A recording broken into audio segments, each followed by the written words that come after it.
ఈ సింబల్ కి ఒక కథ ఉంది. వి ఫర్ విక్టరీ. 2000 చూపించడం గెలుపుకు సంకేతం. గెలుస్తామన్న పట్టుదలకి సంకేతం. ఎట్టి పరిస్థితుల్లోనూ ఓటమి వద్దన్న సంకల్పానికి సంకేతం. ఈ 2000 వెనుక కాస్త ఇంగ్లీష్ వాడు తిక్కుంది. ఆ తిక్కకు కొంచెం లెక్కుంది. ఆ తిక్క దాని లెక్క ఏమిటో తెలుసుకోవాలంటే 700 ఏళ్ళు వెనక్కి వెళ్ళాలి. 1737 నుంచి 1447 వరకు ఇంగ్లాండ్కు ఫ్రాన్స్కు మధ్య 110 ఏళ్ల పాటు యుద్ధం జరిగింది. పగ, పట్టుదల, ప్రతీకారం 30 ఏటలు పెనవేసుకుపోయిన యుద్ధం అది. రక్తాలు పారేయి, తలలు తెగేవి, రాజులు మారిపోయారు, సైనికులు చచ్చిపోయారు, తరాలు మారిపోయాయి. క్యాలెండర్లో తేదీలు కాదు, సంవత్సరాలు కాదు, శతాబ్దమే మారిపోయింది.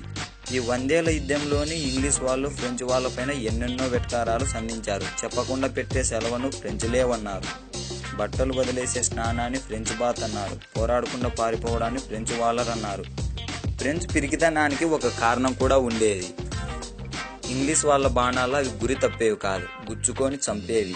ఇంగ్లీష్ బాణం అంటే చాలు వాళ్ళు వణికిపోయేవారు. అది ఏ స్థాయికి చేరిందంటే ఇంగ్లీష్ వాడు దొరికితే చాలు ముందు వాడు చూపుడు వేలు, మధ్య వేలు నరికి పారేసేవారు.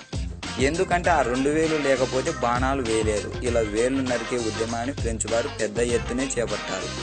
ఇంగ్లీష్ వాడు అప్పటి నుంచి ఫ్రెంచ్ వాడిని చూడగానే దూరం నుంచే చూపుడు వేలు, మధ్య వేలు చూపించి ఆట పట్టించేవాడు. ఇదిగో నా వేలు మిగిలే ఉన్నాయి, బాణాలేస్తా, చూపుడు వేలుతో చంపేస్తా, మధ్య వేలుతో మసి చేస్తా అని కూడా చెప్పేవాడు. అలా ఇంగ్లీష్ వాడు 2000 చూపించేవాడు. ఫ్రెంచ్ వాడు ఉక్రేషంతో రగిలిపోయేవాడు. 110 ఏళ్ల తర్వాత యుద్ధం అంతమైపోయింది. ఆ తర్వాత 2000 చూపించడం ఇంగ్లీష్ వాడు మర్చిపోయేవాడు.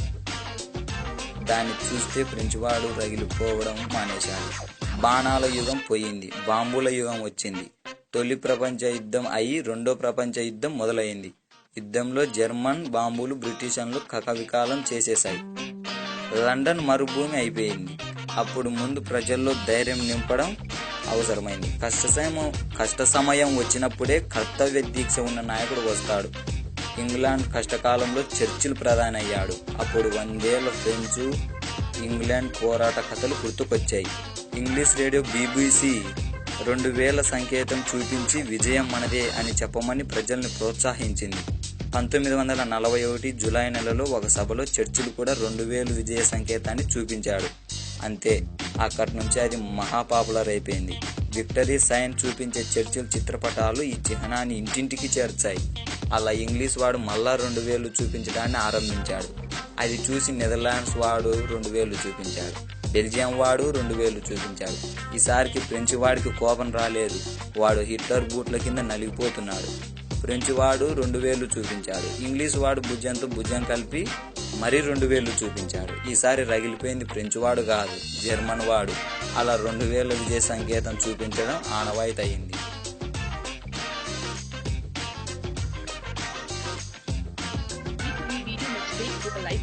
లేకపోతే కామెంట్ చేయండి, బట్ సబ్స్క్రైబ్ చేయడం మర్చిపోకండి.